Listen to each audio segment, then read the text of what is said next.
Greetings, greetings, greetings, greetings. We're here again. We're here again. All right. We are here once more, once more. I am here to welcome you once again to the G Spot. You have no idea. That's all I'm going to say. You have no idea. But I will not be defeated.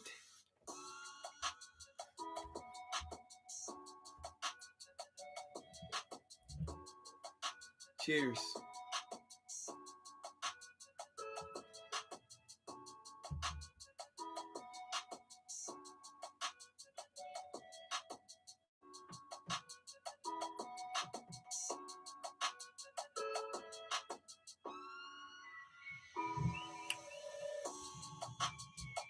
Let's do it.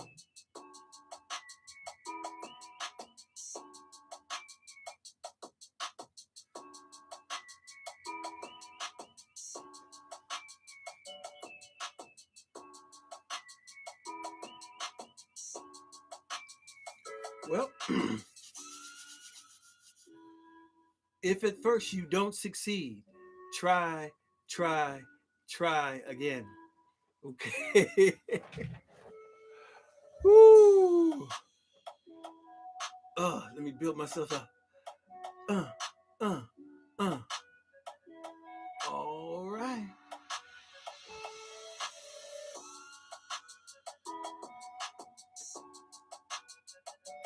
Oh yeah.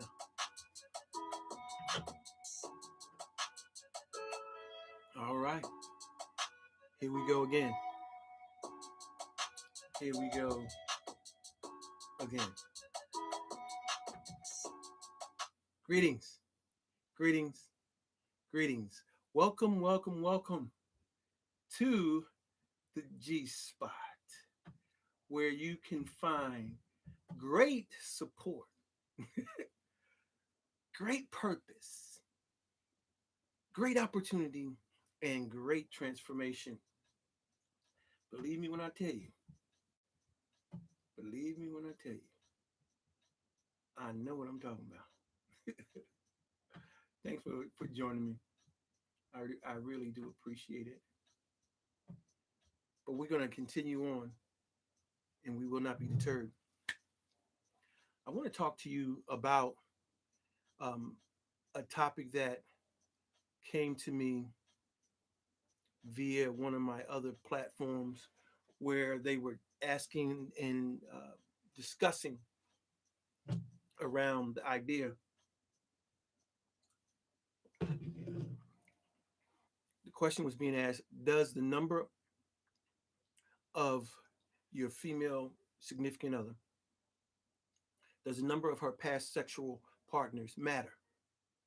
Is that an issue?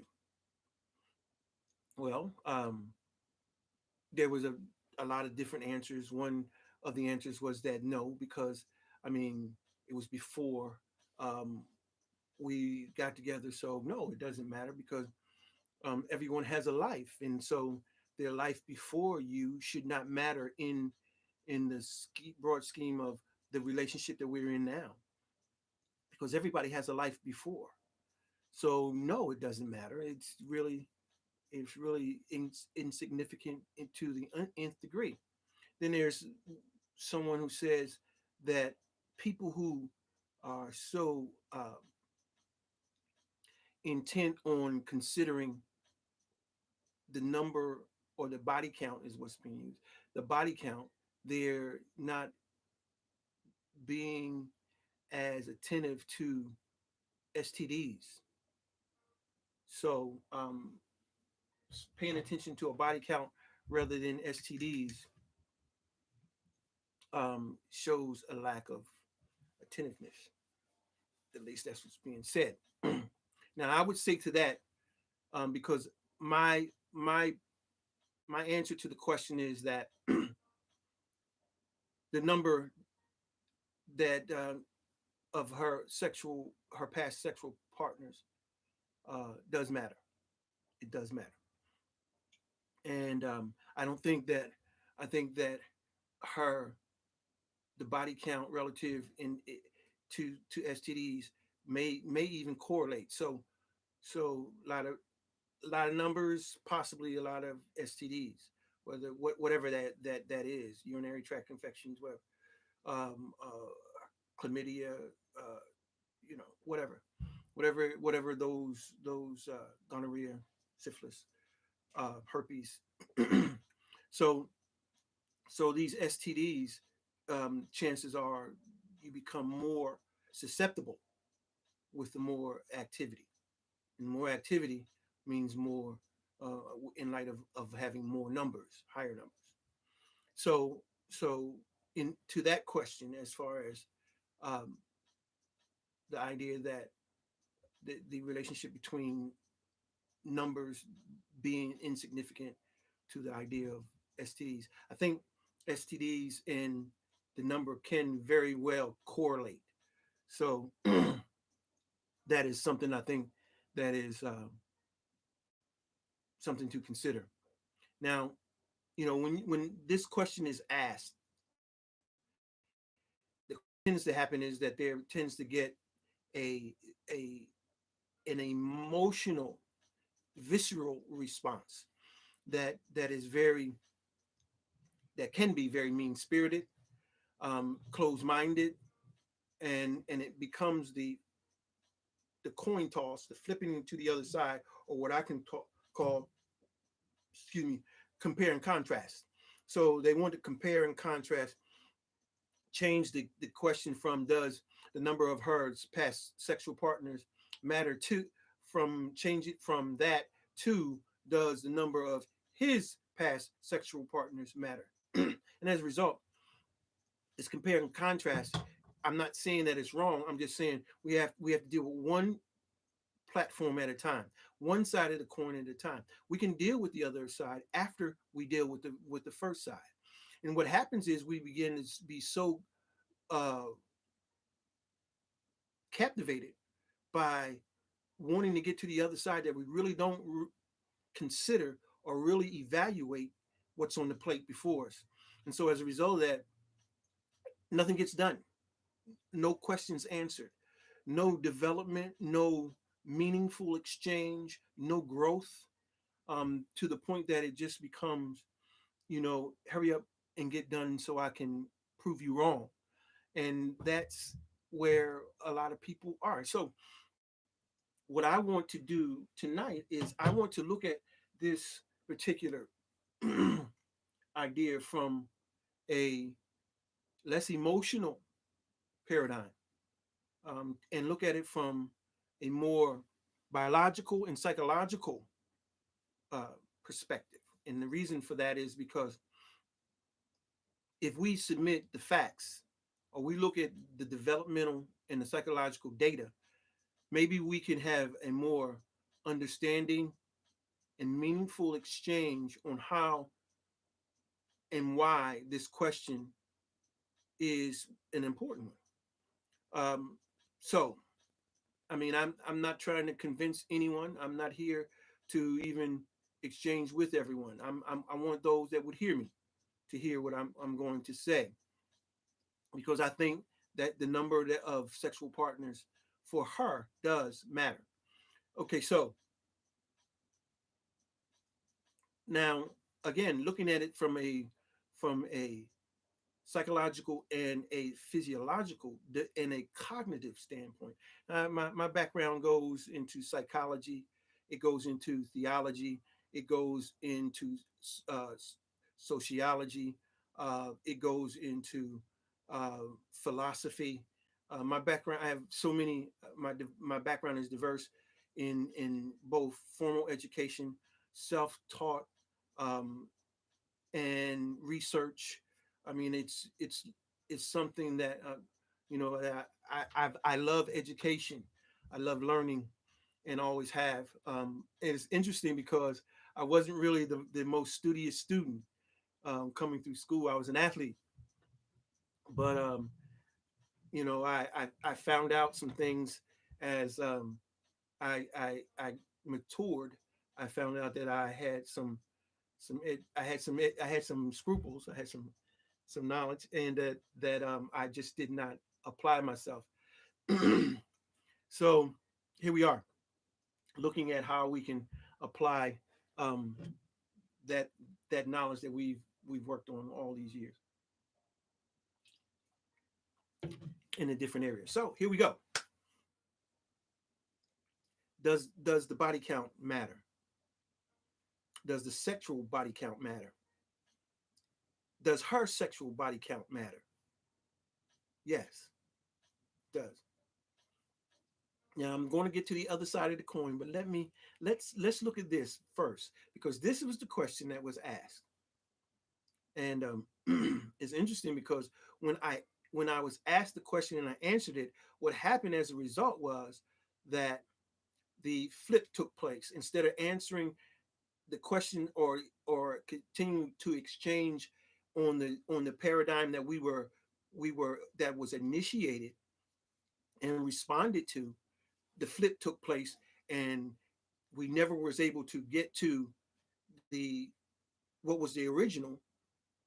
And then the flip took place, and wanting there was a desire to change whether it was her body count to his body count, I submit that was the question all along. You never really wanted to address what was her body count. You wanted to address his all along, and that's what happens sometimes. People want to they ask questions, but those aren't the real questions they want to ask. And as a result of that, there's problems with understanding, comprehension, and coming to a mutual place of agreement. Because I'm a firm believer that one of the most critical points of Adam and Eve coming together was the power of agreement. The power of agreement is so very important that if a man and a woman can come to a place of agreement, they will be an unstoppable force. But that's the problem. There is the desire to have two heads.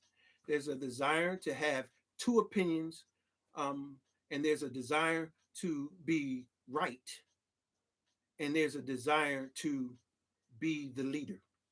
Um, and so, in that, it's presenting problems. So, what I want to do is I want to, as succinctly as possible, deal with this whole idea of, does the number of her sexual partners, past sexual partners, matter in the current relationship? Now, I'm going to look at it from a a philosophical, psychological, and a physiological and theological perspective. I'm going to use a lot of different things. So let's look at it first from a developmental standpoint. We know that when a girl is born, she is born as a girl. She is not born as a female. When we have our baby reveal parties, and we have a balloon, a white balloon, and we burst the balloon, and pink smoke comes out, what is that saying? That's saying that we are having a female. No, it says that we are having a girl. When we do the same thing and we burst that balloon and it comes out blue smoke, we're saying we are having a male. No, we say we're having a boy. And the reason is, what we've confused is developmental and physiological. See, what we've got to understand is that when a child is born, a child is she's born as a girl. She's born as a girl. Then she matriculates to being a baby, or when she's a girl, the other part of it is that she's an infant girl. Then she's a baby girl, right? Then after she becomes a baby girl, she becomes a girl. Then after the girl, she moves into what we call femalehood. And in femalehood, there is what we call early, middle, and late stages within her femalehood. Then she moves from femalehood to womanhood, and there's three substages there. Now, here's the thing: boys and girls are pretty much the same within the first two stages, which means that they are the same when they are infants, and they are the same when they are babies. Now, what begins to happen is there begins to be a different developmental process taking place cognitively, emotionally, physically, um, in the girl once she reaches femalehood, and it actually begins at the end of her childhood. And there's some things that take place within her childhood that causes her to really change. The first thing that normally happens to her, um, either middle to late childhood, is that she gets her menstrual. And for the most part, it mostly happens late in her childhood, even to the point of transitioning from from adolescence, because her late childhood is adolescence. She moves from adolescence into puberty, and in puberty she moves from, and the common denominator is that she has a period. Now, once she has a period, she's transitioned from childhood to, she's really now a female. And a female is different than a child. A child cannot have babies. There's no eggs. So when she has the period, now she has eggs. Now she can become pregnant. Okay.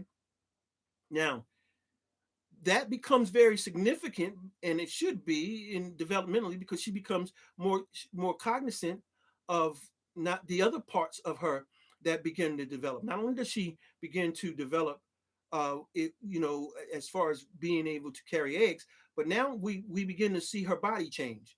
Her lips, hips, and fingertips begin to change. Her breasts begin to form, and she becomes more voluptuous. She becomes more shapely. She becomes more alluring, and that's what becomes a key for her. She becomes cognizant of the fact that she's becoming more alluring, and not only that, but she sees that some things that she realized as she was growing is that the world's not safe. And because the world's not safe, what she needs to do is she needs to develop some protective and survival techniques that will keep her safe and promote her survival within the strata of where she lives. So how does that work? Well, what happens is between the ages of 12 and 17, that's the stage where girls or females become sexually active. Now, of course, that's not all. We can never say all about anything. But on the average, when we're looking at the bell curve, there's a 90-95% chance that most are going to have some type of sexual activity between the ages of 12 and 19. Okay, sure, not everybody. Okay. I know there are ladies out there that say, oh, I didn't have. Okay, I get it. I get it. Okay. But that's not what the data supports. It supports that most between the ages of 12, 17. Okay. And now, when we look at sex for her, she she understands that the world is not safe, and so she has to ensure her safety. She has to ensure her survival, and the way she uses or does that is she uses sex. She uses the lips, hips, and fingertips that she understands has become tools for her to use in order for her to survive and to get and to protect herself. And she uses them also not only to survive and to protect herself, she also uses them to control and to manipulate. She uses them to control and manipulate. And it helps her to get what she wants. Those are things that become very cognizant, very conscious of her, that she knows that she can get what she wants, not only survive, but get what she wants. And she uses what's called the power of seduction. Seduction is the ability that she has to use those lips, hips, and fingertips in a manner to basically manipulate and to not only manipulate but also control the male species to get them to do what she wants. In essence, what she's doing is she's getting them to submit. Now, submission is a term that's very, very critical. She's learned about what submission is through her community, culture, and clan, and by looking out about her family, her her her family members, her community, her neighborhood. She it's school, television. All these things begin to show her that she can gain and what submission is, and that she can gain submission and control and manipulation through the power of seduction. So she learns that. So for her, sex is a weapon. Sex is a tool. It's a tool for her. So when we look at males and females, sex has serves totally different purposes. Totally different purposes. Now, for a female, there's three things that sex purpose for. One is intentional, it's incidental, and it's insightful. Those three things. It's intentional, it's incidental, and it's insightful. Why? Why? What do I mean by that? Okay, it's intentional because the female grows intellectually faster than the male. She she is smarter. Her thought process is on a higher level. She thinks about things that boys her age or males her age don't think about. So when sex comes into the question, she has a well planned reason for sex. And understand this, sex is not primarily a pleasure for her. For her, it's a tool. It's a tool. And it will always be a tool for her. Okay? It's intentional. She has a plan. And that plan is ultimately for him to submit. Now, the first one is intentional. The second piece is that it's incidental. What does that mean? That means that it's secondary. So there's a primary and a secondary. Now, pleasure may be a part of it, but that's never going to be the primary for a developed female. Now, not everybody develops the same, but I'm talking about a one that is developing toward womanhood, who is maturing, not one that is stifled, that is stunted, because certain things can happen in a young girl's life that will stunt her growth, that they will stunt her development. It's the same thing with boys. These things will, and if we were to go back psychologically and look at why they act a certain way today, we'll see that there was some type of incident that occurred when they were a child, or when they were a baby, or when they were a teenager, or whatever. So those things are brought along with them. See, your situations, the occurrences and your experiences help shape you. You don't leave them; they help shape you. That's important. So intentional, incidental, and the last thing is insightful. She is tremendously insightful. Sex is used. She uses sex to become to see into you, to better understand you, gentlemen. So she doesn't just have sex for the enjoyment. She's seeing how she can control, manipulate, get what she wants or needs from you. That's what she does. She uses sex as a tool. I don't like the word weapon, but some will use that it is weapon. But it is used as something that gets her the results she's looking for. It is for protection, provision. Okay? Yeah, those kinds of things. So, but but all in all, what she's looking for from you is submission. Now, males, males, the purpose for sex is different. For males, sex is for pleasure, for performance, and for penal display. Now, what am I talking about? Let me repeat them again. It's for pleasure, performance, and penal display. This is what males do, ladies. Listen, listen, listen. I'm getting ready to do a Steve Harvey here. Tell all the secrets. Okay, so males use sex number one for pleasure. It's for pleasure because for the male, the power of an ejaculation is getting high. It's equivalent to getting high. He's getting high when he ejaculates. So sex for him, pleasure is getting high, right? Secondly, performance. Now, what we've got to understand is that for males, performance is important. And it goes back to in earlier forms of development.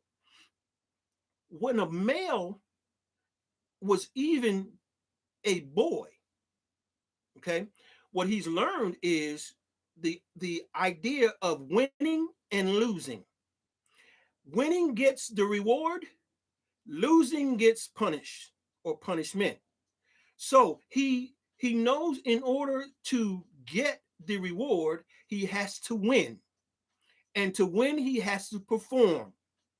Because if he doesn't perform, he doesn't win, he doesn't get the reward. So if he loses, he gets punished. Okay, so he doesn't want to lose. So that mentality carries him. So you see men who love football. I'm one. I'm not gonna lie. Love sports. Loves the the whole idea of competition, of winning and losing, and the reward and punishment deal. They we That goes deep in us. That goes deep in us, even to our very core. We don't want to lose. We want to win. We want the reward. Now, so that's pleasure. I'm sorry, that's performance. So they perform in order so that we can get the reward and not be punished. Now, penal display. Now, why penal display, Dr. G? Well, because penal display is a big deal for guys. And the reason is because penal display speaks to the virility, it speaks to the machismo, it speaks to the the the the the physicality of the individual, and it shows and displays his prowess, his masculine prowess. And that's important for males to be able to know that I'm big, muscular, forceful, because with that forcefulness comes the idea of forcing someone. See, and that's what and that gets into a whole idea of violence and forcing oneself on, because they've learned that that gets them their way, and so they force and use violence. And you have grown men still using violence in relationship, using force. We call it rape, but they learn those tools as young boys and as males, young males. Okay, so they use pleasure, performance, and penal display to gain submission. They use violence, and they use force to do what? They use it to capture, to conquer, and to have dominance. All in all, that can be described as what males call submission. That's submission.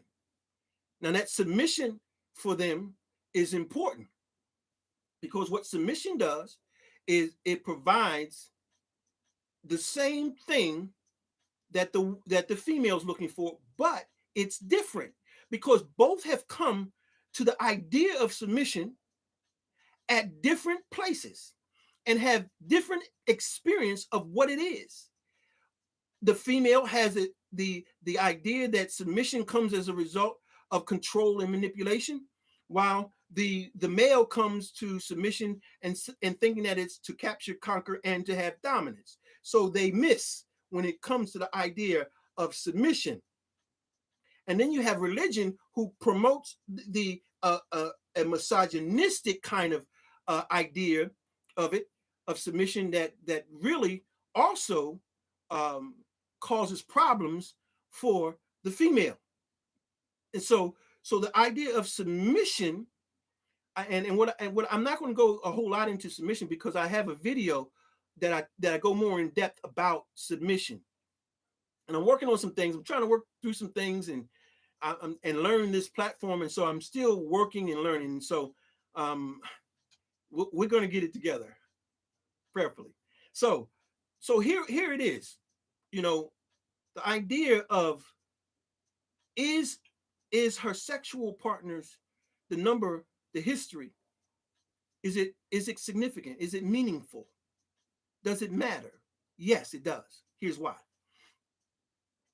When a female learns to use sex as a tool to get what she wants, she's learned to use it in certain times with certain people. And she uses, and you say, well, I want to learn something from her. Well, you're not learning from her. You're learning what was taught or to her by another dude or another guy, or that she used with another guy. So you're in bed not just with her, but you're in bed with her past. You're in bed with her past. Now, being that you're in the bed with her past, what she's doing is using the tools on you. Some guys will say, "Oh, that's all right with me." Well, and that's because you don't understand true masculinity. True masculinity never receives. True masculinity always penetrates, always initiates, always injects, ejaculates, and copulates because of how we're built. If you look down and you see junk in the trunk down there, and I'm talking about the whole tool kit, inner and outers, if you talking about that, then you are a man. You are a male. You are a male that is supposed. And so what is masculinity? Because some people say, well, masculinity is not physical. It's essence. And then you can have people who are not masculine in body form still be masculine. No, what you need to understand is there's a difference between having masculinity at one's core and then having masculinity or masculine traits. Okay, men have masculine cores. And so that whole essence of who you are was transmitted from the unseen to the seen, and your physical body is a suit for the masculinity to fully express what masculinity is. That's why you have the shoulders, the arms, the hands, the feet, the penile equipment. You have all that, and the reproductive system that goes, the inners and the outers, not just the outers. Okay, you have the whole package, and that is because you're in the unseen, or in the universe, or in the spirit. You were given the assignment of masculinity at your core. Now, if you don't have that, you are not a male. What you've done, if you as assimilated, you have put. It's like me going and getting a suit. I go to the men's store and I try on a suit. I try on a suit and see how it fits. If I like the way it fits, I keep the suit. That's how traits are. Traits are things that you experiences that you go through, and as a result of those going through those experiences, it's trying on a suit. And when you try on a suit, you may like that suit and how it fits, or you may like the result that you get as a result of wearing that suit. But it's not the suit that makes the difference. It's the suit that makes the difference, and not you, because it's really not who you are, not at your core. Because if you don't have the full proper equipment, it's because you are not of that particular gender. Now, I'm not putting anyone down. Do you, boo boo? I'm not trying to dissuade you. I'm here to fulfill my assignment. That's all it is. I'm not here to make fun of anybody. I'm not here to put anyone down. All I'm saying is, from a physiological and psychological point uh, perspective, I'm submitting this to you. For those that don't believe or don't hear it, that's fine. You don't have to. I'm not talking to you. I'm talking to the ones that will hear what I'm saying and understand the validity that's in it. So, when we start talking about the whole idea of a guy wanting a woman to service him, what you're doing is you are putting on a feminine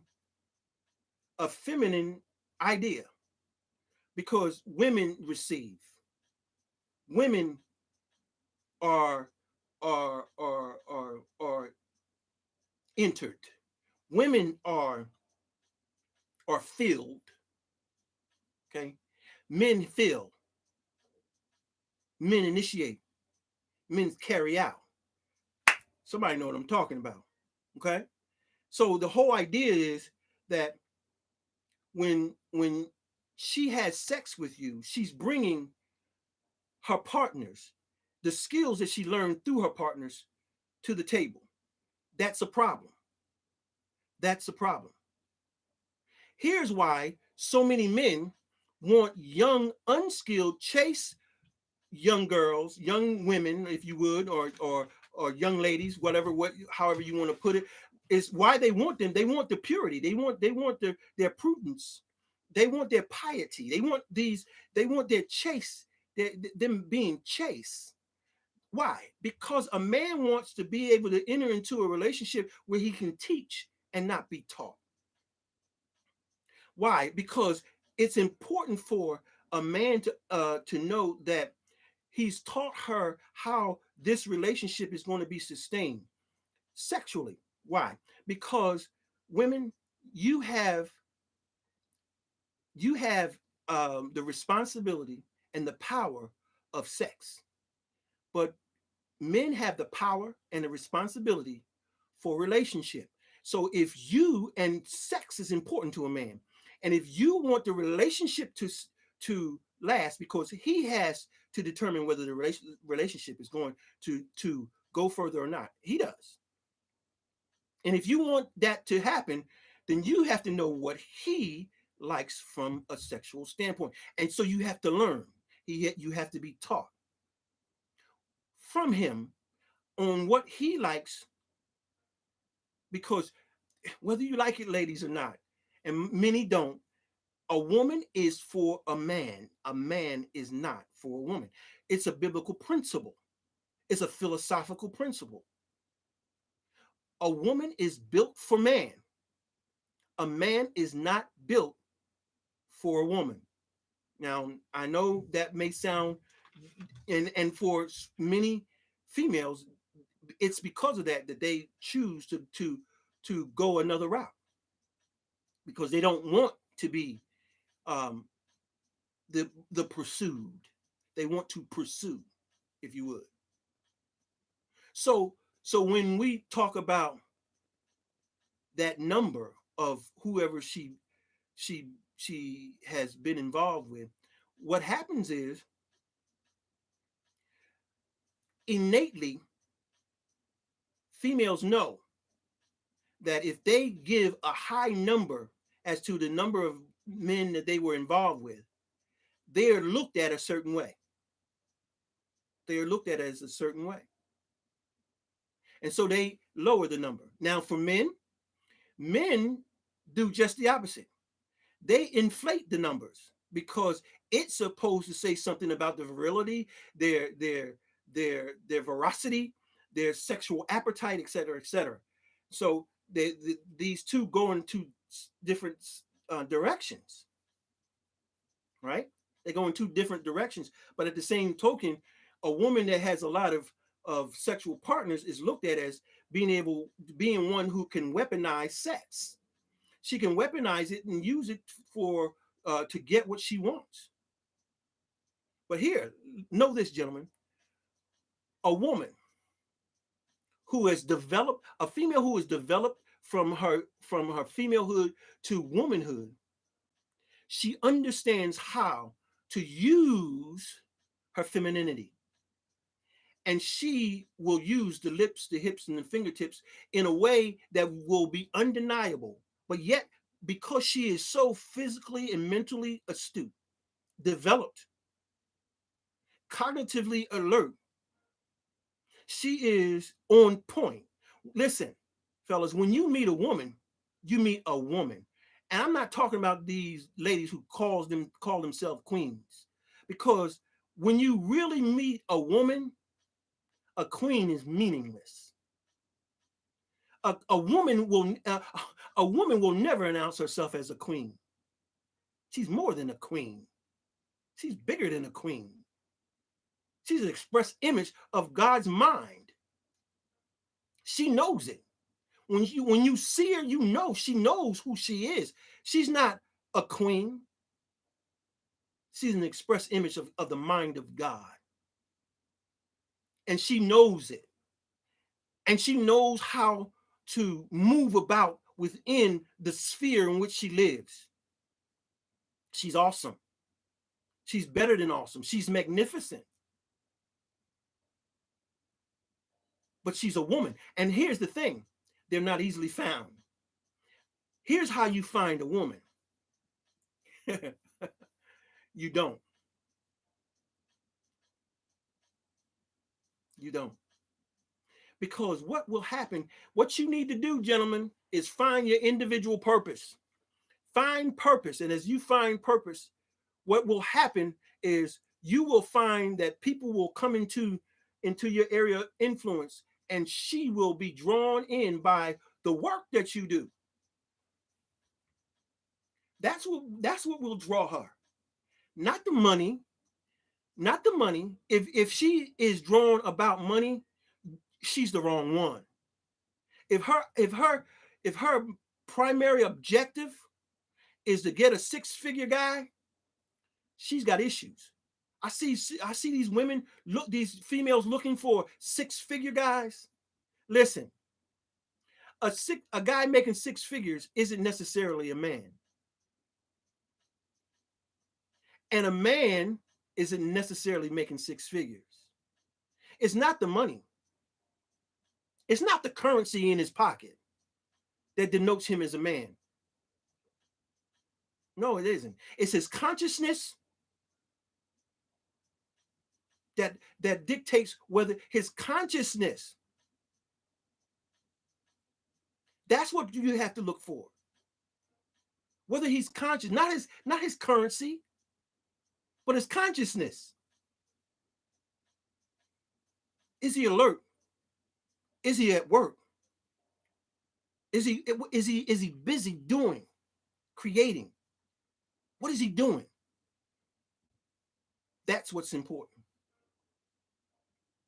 So the woman who weaponizes sex, brother, that's the woman that will not stay with you. She will cause you problems and difficulties. She will. But the woman that has true femininity, drawn by what you have put your hands to, will be an asset. She will be an asset. She'll bring to you here's she'll bring to you the ability to fulfill your vision. She's built that way. If you give her groceries, she'll give you a meal. You give her a house, she'll give you a home. You give her a vision, she'll give you a plan to fulfill it. Oh my goodness. But that's a woman. That's not a female. And here's the problem. We're looking for relationships with people who are beneath us developmentally. It has nothing to do with finances. It has nothing to do with finances. It has to do with consciousness. Is he woke? And if a man is really woke, he can change his financial situation. He can do it within time. And with a woman that has a plan to get him from point A to point Z. She'll map it out. All you got to do is do what she says. And here's the problem: we have a problem with submitting. We think we're submitting to her. No, you're not submitting to her. You're submitting to the truth of the idea that she has. It's not, and an idea is not a gender. The idea is essence. It comes from God. So you listen and you implement. You have vision. She has means of fulfilling it. A man and woman needs each other. You need her. She needs you to fulfill vision. To fulfill vision. Survival is something else. It's different. But my point here is sex, the body count that she has accumulated in her past is meaningful. Now, what I want to do is I want to talk about the body count of a man the next time we come together, because that is critical to understand as well. Well, I'm hoping that that was edifying. I'm hoping that it was, but for some people it won't be. I'm hoping that it was informative, it was enlightening, it was entertaining, and I'm hoping that it engenders some type of exchange in your area of conversation, in your area of influence, whether that be in your home, on your job, or where socially, whatever. But the bottom line is, I'm hoping that we can talk about these kinds of things. So until the next time we come together to talk about some more of this, we're gonna flip it over. We're gonna talk about the other side. Now, whether you like it or not, this is what's gonna it's gonna be what it is. Okay? So until the next time we come together, peace.